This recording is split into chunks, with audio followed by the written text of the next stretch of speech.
Dante, Ohio State ranks first in the Big Ten in just about every offensive category. What's the what's the biggest challenge of containing such a high-powered attack? The biggest challenge is, again, like what you just said. They're really balanced at everything.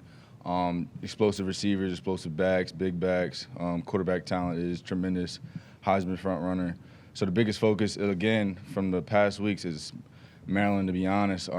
We haven't been playing our style of defense, being able to get off the field on third down, get turnovers, stuff like that. But for O State, like specifically, we got to be able to change the picture up on them, get them out of the groove, because once they're in the groove, that's a high-powered machine. So just things like that. Hey, Dante. Coach Loxley talked about the team meeting that you guys had and talking about taking accountability. So just curious of your perspective on that meeting, and did anything kind of beneficial come out of that meeting? I felt it was a good heart-to-heart with the team that we needed. It brought out a bunch of opinions and just cleared the air, because I felt like a lot of us were frustrated from coming off 2 back-to-back losses where we didn't play good. He was, I would say, called being a father.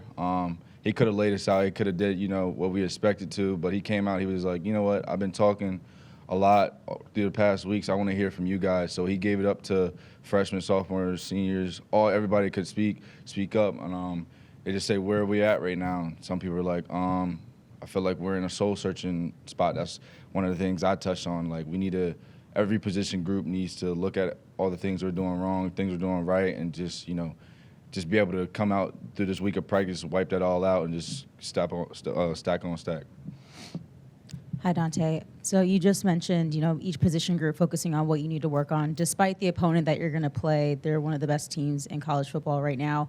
What does the secondary need to do or make that adjustment from that Penn State game? The secondary just needs to keep playing the style of play we have. Pass-wise, improving, our eyes, our technique, and stuff like that. Knowing what they do, knowing how they run routes, because, they're going to throw the ball. They're going to throw the ball 30-plus times a game, so it's really going to be on us at the end of the day. But again, I'll say for the safeties, it's like tackling and play recognition and the box play. Other than that, I'll speak for the corners again. Just keep playing the style they're playing and just improve on playing the ball in the air so we can terminate those pass interferences and stuff like that. And there's lots of opportunity for takeaways in the air against Ohio State. How do you kind of set yourself up to disrupt their offense in that way? You got to let the game come to you. Just knowing what they do, knowing how the routes they run, the plays in certain situations, just being in the right spot at the right time. But also, you need a pass rush that compensates with the defensive back, so it all works hand in hand. Last one. You mentioned having a heart-to-heart, how it was good for you guys to have. What is the confidence level as you guys lost or didn't really play all too well against a top 20 team, and now you're taking on one of the best teams? I would say we're all still figuring it out. I don't feel like we lost confidence. It's just, again, it's a soul-searching. Like, everybody probably lost sleep that night of Penn State. I know I did. It's like, watch the game 4 or 5 times. It's like, what's going on? Like, why are we not doing this? Why am I doing this? And stuff like that.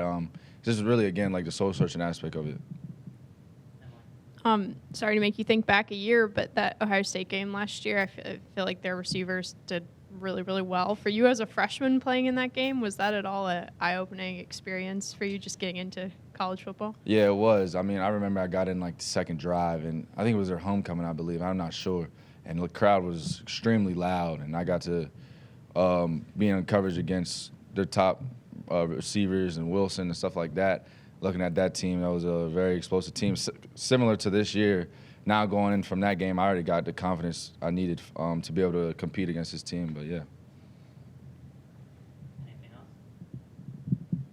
Thanks, Tom. Appreciate it.